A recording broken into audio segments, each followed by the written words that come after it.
Students, the topic of discussion for this class is about stress in cylinder. So this is the last topic of your module 2 of mechanics of solids.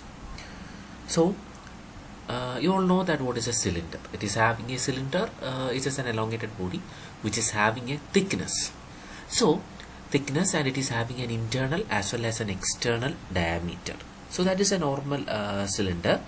That is if I'm having a cylinder like this, okay, so there will be a diameter, that is it is having a certain length, it's having a certain length, it is having a certain thickness, and that raised to its internal, and it is having internal and external diameters, okay, capital D and small d.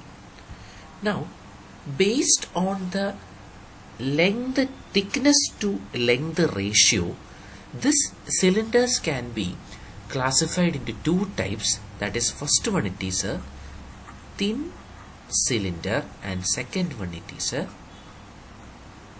thick cylinder. Thin and thick cylinder.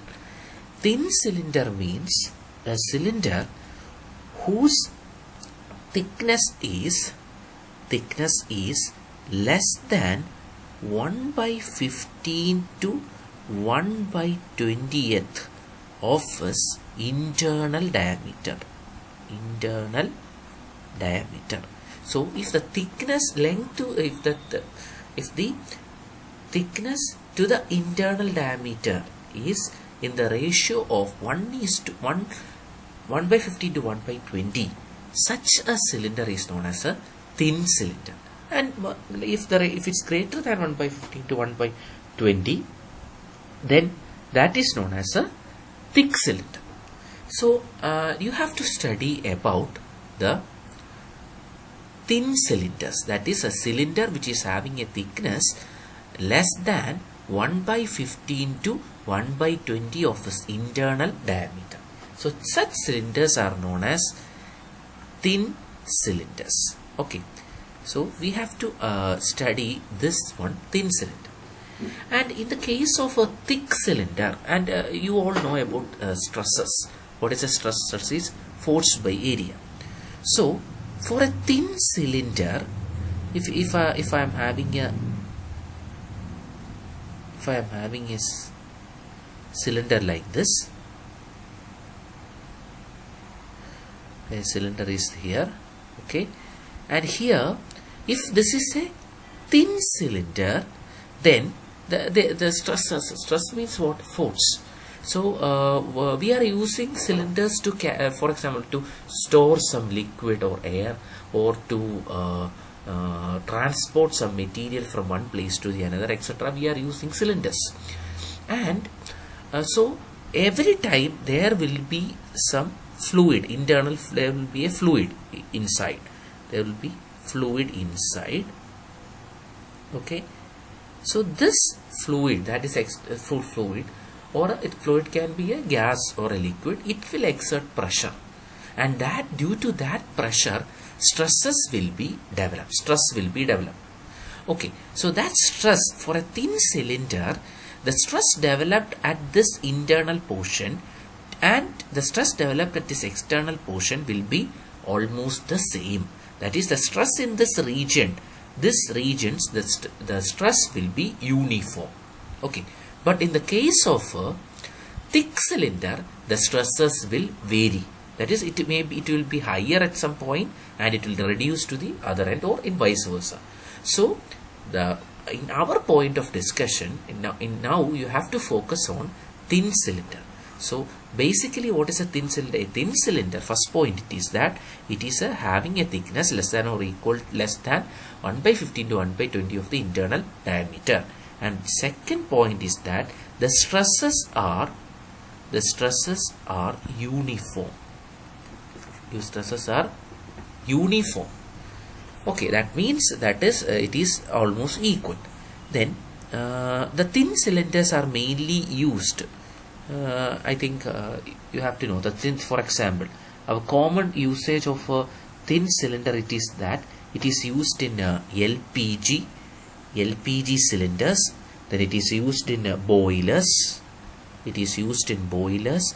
Then it is used in IC engines, internal combustion in our car, in our vehicles, etc. So this is the main use of a thin cylinder. Okay, so such cylinders. So the study about the stresses in such cylinders is that is the thing you have to understand. Okay, so due to the internal pressure is due to the internal fluid, that is can be gas or a liquid. So this internal pressure will result in internal stress. Okay, and the thickness of the cylinder should be enough to carry out this stress. Okay, the thickness of the cylinder should be enough to carry out this stress. And in the case of a thin cylinder, mainly there are two types of stresses. Thin cylinders, there are mainly two types of stresses which are developed. Okay, two types of stresses are there. Okay, and the first one is the first stress is known as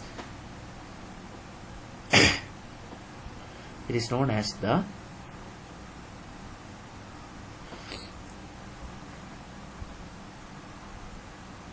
so the stresses developed are of two types. The first one, it is circumferential stress or hoop stress. Circumferential stress or circumferential stress, or it is known as hoop stress. Okay, this is the first type.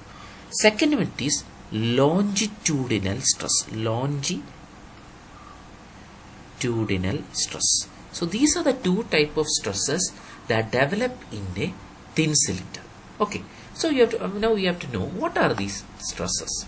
So I am considering a cylinder like this. I am having a cylinder. Okay, there is a cylinder. So here when the force is acting in this cylinder, then there will be two types of stresses. One is circumferential stress and other is a hoop stress. That is, if I am having a cylinder, I have drawn like this. So here when the force is acting inside, it will tend to split the cylinder in two ways. One is like this. This is a part, and the next part will be like this.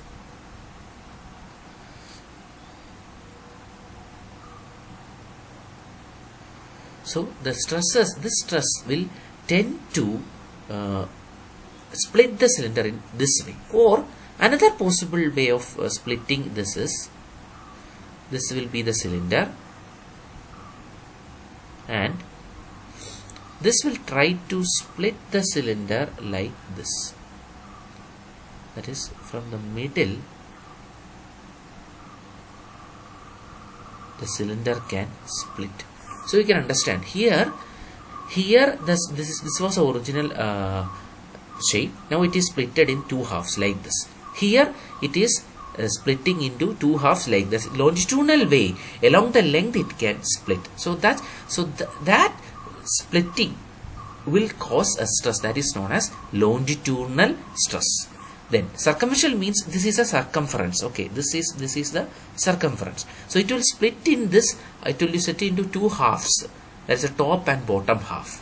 So here it is the left and right half. You can say that. So this is the two types of possible ways of failure that can happen in a thin cylinder. So the primary aim of us is to have a cylinder which is able to resist the stresses. So in order to resist a stress, first of all we have to understand what are the modes of failure. So for a thin cylinder, it can fail in two modes that is shown in this figure. One, it is can split into upper and bottom half. Another, it is can split into two parts along its length, two pieces along its length. So, if we are able to design a cylinder in such a way that it can take up these two or prevent these two types of failure, such a cylinder will be possible to carry out the internal fluid. So that is the reason why we are studying what are the types of stress. So in that way, that is circumferential stress or hoof stress, and it is longitudinal. So first of all, circumferential stress, as I have drawn here. So here this stress is if I am considering the thickness as let the thickness of this cylinder as small t, okay, and let the internal diameter as small d, and let the internal pressure be P, okay, small t, d and p. So t is the thickness, it is a thickness, d is the internal diameter, p is the internal pressure. Now here the circumferential or hoof stress is equal to, it is given as PD by 2T. Okay, I will tell how we are getting this. And in the case of a longitudinal stress, it will be sigma is equal to PD by 4T. Okay, that is for a hoof stress is given by the equation PD by 2T. P is the internal pressure, D is the internal diameter, T is the thickness. And here it will be PD by 4T. That is if I am considering this longitudinal, if I am taking hoof stress as sigma C and this one as sigma L, you can understand that sigma C is equal to PD by 2T and sigma L is equal to PD by 4T. That is just half of it. Okay, that means you can understand that the longitudinal the hoof stress or the circumferential stress can be written as, that is equal to the longitudinal stress divided by 2. So this is a relationship between a longitudinal stress and a hoof stress. That is half of the circumferential stress is half of the longitudinal stress. So this is the way in this is so we have first of all we started with what is meant by what is the topic, that is a thin and a thick cylinder. So in that we need to study about thin cylinders. And what is a thin cylinder? A cylinder which is having a thickness less than 1 by 15 to 1 by 20 of its internal diameter is known as a thin cylinder. And in the case of a thin cylinder, there can be two types of stresses, that is a circumferential or hoof stress and next is longitudinal stress. Okay, so these are the two things you have to understand. Okay. So here you can see in this figure, that is there are two type of forces that can happen in a body, two types of stresses that can that is the circumferential or hoof stress and it is the longitudinal stress. So here you can see the circumferential or hoof stress means it is dividing the cylinder into two parts, upper and lower part. Here it is dividing it into two pieces, left and right piece, like that you can understand. So these are the two types of failures that can happen, and due to this failure means what is meant by failure, that is the stress is developing. So that is the reason why we are naming that as two type of stresses. Okay, now so as I have earlier said, so first of all it is a circumferential or hoof stress. You can see here circumferential or hoof stress. So here consider a cylinder like this, and the cylinder, due to this stress, the cylinder will be divided into two halves like this, upper and lower part.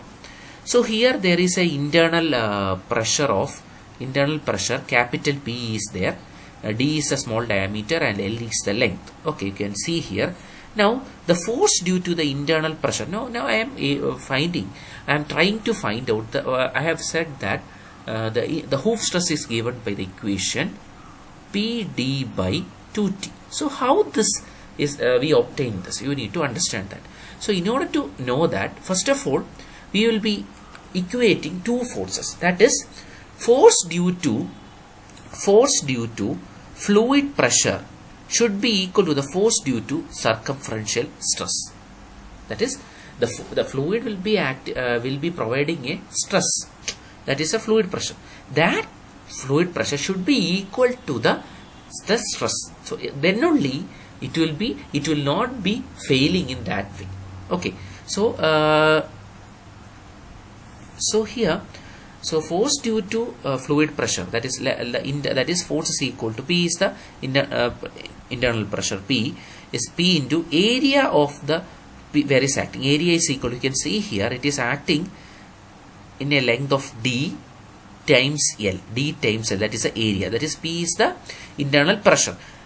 Now P, that is force due to this, is equal to P is equal to D into L. Now the circumferential stress, the force due to circumferential stress sigma, that is force is equal to stress into area. Area is equal to this hashed area. You can see here some area. This is the area which will be resisting that force. So that area, this you know that this is L, and the small thickness is T. That is L into T. And here there is one part, there is L into T, and the other part also there is L into T. So that is 2 times L into T. So this is the equation for the force due to circumferential stress. So these two forces should be equated. Then only this cylinder will be safe. So while equating, P into D into L is equal to 2 times sigma into L into T. That is PD by 2T. So this is the expression. This is how we are obtaining the expression for circumferential or hoof stress. Next one, it is the expression for longitudinal stress. So here you can see here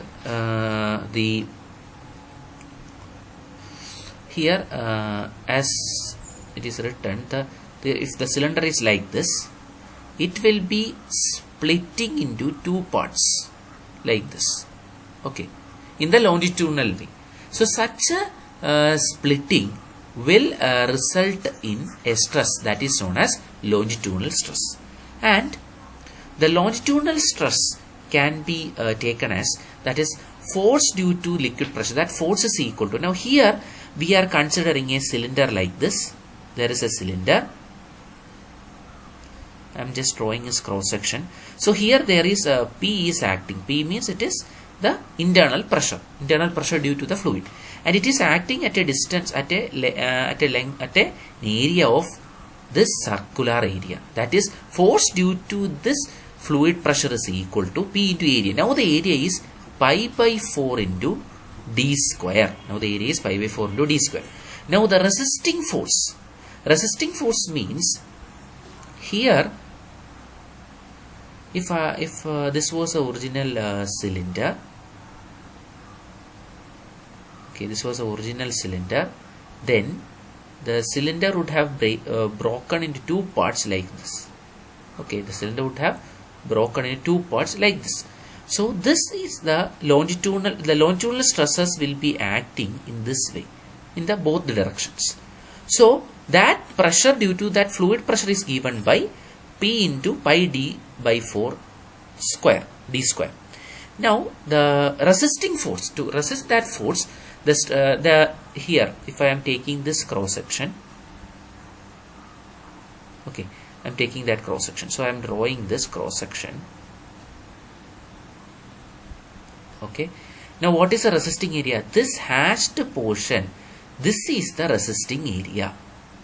Okay, so here this is the resisting area. So we know that if the stress is I am taking the stress as sigma 2 or sigma L, as I have earlier said, sigma L into area. What is the area? This circumference. Circumference means pi D into T.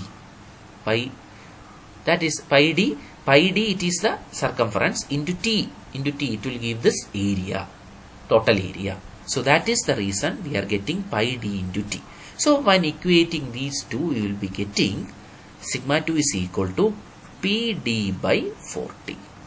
Okay, so this is the way in which we are finding out the equations for this longitudinal stress as well as the hoof stress. Okay, and now we need to so these are the so longitudinal stress is half of the circumferential stress. So this is the thing which we have earlier said.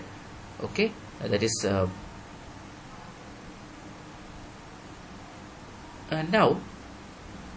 So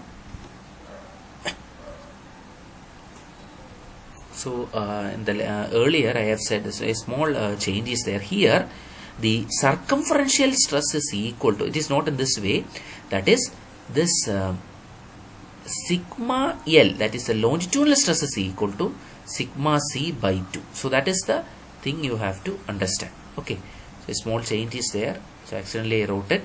So here, that is the longitudinal stress is equal to half of the, that is, we know that longitudinal stress is equal to PD by 40. So that is equal to, what is sigma C?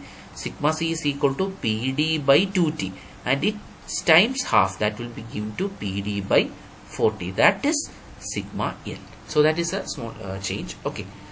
So that is a way in which we are finding out the expressions for these two stresses. Okay.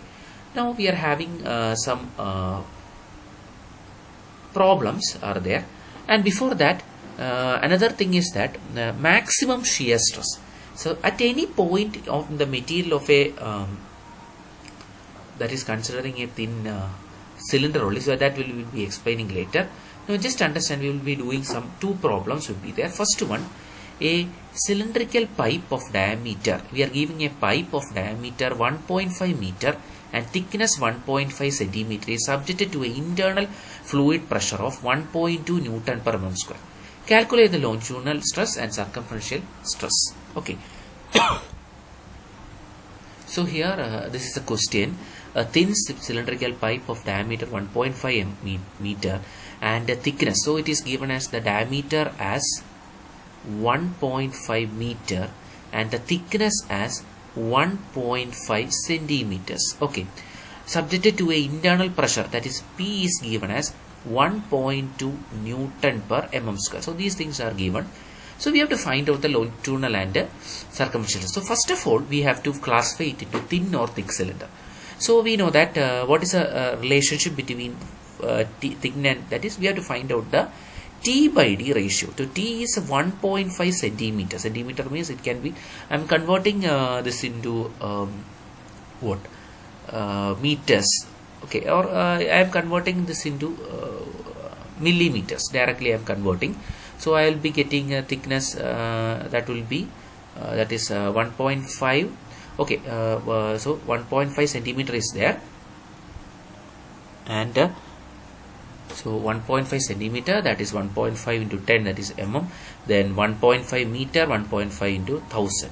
So simplifying this, I am getting 1 by 100. Okay, it is again 1 by 100.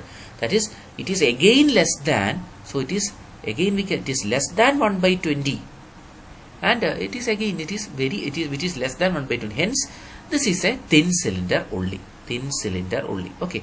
So just to understand that only, I am just doing this thin cylinder. Now, now the next thing is that we have to find out the longitudinal stress. So first one, it is the longitudinal stress. Longitudinal stress. So longitudinal stress is known as, we can sigma L I am taking. That is PD by 2T. That is P is given as 1.2 Newton per mm square. Diameter is 1.5 into 4 into 1.5 into then using the suitable units, we will be getting this answer. It is 30 Newton per mm square. So that is the answer we will be obtaining here. So PD by 2T. So first one we will be getting, sorry. So so PD by 40, that is longitudinal stress, and the circumferential stress will be PD by 2T. One will be the half of the other. So another question, that is a thin cylinder of internal diameter 1.5 meter, 1.25 meter contains a fluid of an internal pressure. Determine the maximum thickness. Now here you have to find out the thickness, and two conditions are given. Longitudinal stress do not exceed 30, circumferential stress do not exceed 25. So two conditions are given. So here we can find out the thickness. So here it is given the longitudinal stress, and the longitudinal stress is given as sigma L is given as 30 and sigma C is given as 45. So how we can find out the thickness? So here we can find out the thickness. T is equal to, first one, it is one equation will PD by 2T. From that we will be getting a thickness, that is first one 2.7 mm. Another thickness 2.08 mm. So two thickness we are obtaining. So the longitudinal or circumferential induced in the material are inversely proportional to thickness. Hence, the thickness induced will be less if the value of T is more. That is, the thickness, so we are getting two values, that is 2.77 and 2.08. So we have to choose a value which is the greatest of that. So in this we know that the greatest value is 2.77. And again we are finding the thickness, so we can round off that factor into a 2.8 or 3 centimeters. Okay, so these are the two types of problems which can be asked from this topic. Okay, so this is the topic, this is the discussion about the thin cylinders. Likewise, one more small topic is also there, that is thin spherical shell. Thin spherical shell. Again, shell, you know that what is a shell. So shell, it can be of different types, that is a thick, it can be thick or thin. So based on the same expressions, that is T by D ratio, it is classified into two, thin and spherical. So you can see a shell like this. It is having an internal fluid which is having a pressure P, and you can see the force due to the internal fluid is equal to P into pi pi by 4 into D square. That is, the pressure will be acting like this. The pressure will be acting like this. So it will tend to split the the shell. So that splitting is equal to, and the resisting area is this hatched portion. So the force will be P into pi by 4 into D raised to D square should be equal to the stress into area. What is the area that is resisting? Pi into D into T, as similar to that of the longitude. So substituting the sigma, we will be getting PD by 40. The same thing which we have studied in the case of a longitudinal stress in the thin cylinder. So here in the case of a shell, it is round in shape. Therefore, there will be only one stress will be there. In the other cases, cylinder only there will be two types of stress. Here only there will be only one type of stress will be there. Okay, that is PD by 2T. So just a question on that. Say vessel in the shape of a spherical shell of 1.2 m diameter, internal diameter, and 12 mm steel thickness is subject to a pressure of internal pressure is given. So the diameter, thickness, and internal pressure is given. Determine the stress induced. So we know that sigma is equal to PD by 40, 4 times T. That is 40 Newton per mm square. Okay. So these are the things you have to understand from these two topics from your module 2. So with this, the module 2 is ending. So from next class we will be having next discussion we will be having the module 3. So in this class we have discussed about two topics, that is a thin cylinder. So here we have discussed about thin cylinders and thin spherical shells. Okay, thin spherical shells.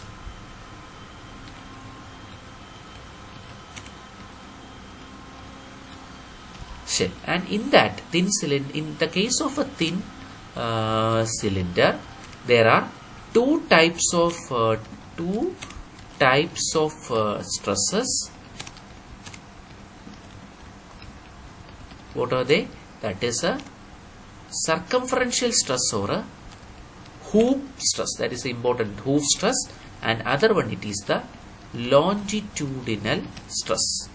In the case of a thin shell, a spherical shell, it will be only longitudinal stress, or only one stress will be there. Okay. So the expressions for these two, I think you already know. That is like expression for a this hoof stress, it is given by sigma is equal to PD by 2T, and it is PD by 4T. And in the case of a shell, that will be PD by 4T itself. Okay, so these are the expressions. And another one important thing is also that if a cylinder, if I am having a cylinder like this,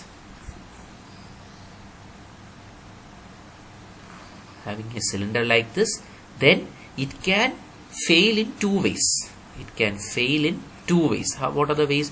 It can either split in this direction, that is, it is shown here, in the upper and bottom direction. That is, it may be splitting like this in two halves. Okay, it can split in these two directions. This is one way of splitting. Another one is that it can split in this direction. In both ways it can split. That is like this. It will be having a splitting in this. So these two will rise to two types of failure modes. That failures, in order to resist that failures, we must provide the thickness, enough thickness.